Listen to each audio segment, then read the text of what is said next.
સુરતમાં નિયમો તોડનાર સામે ટ્રાફિક પોલીસની લાલાંક 4 દિવસમાં 9,753 ઈ ચલણ કરીને દંડ ફટકારવામાં આવ્યો છે।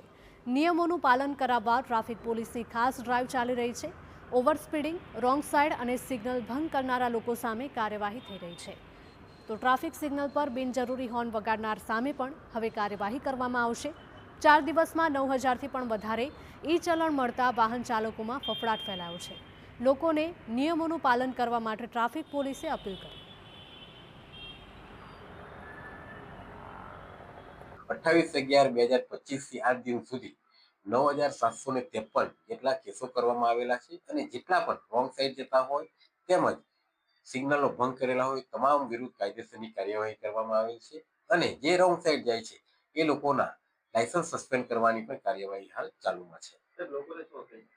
લોકોને ખાસ અપીલ છે કે જે આ પ્રાણઘાતક અકસ્માત છે એ રોંગ સાઈડ જવાથી સિગ્નલ ભંગ કરવાથી થાય છે, જેથી પોતાનું વાહન ચલાવે ત્યારે મહેરબાની કરી અને રોંગ સાઈડ ન જાય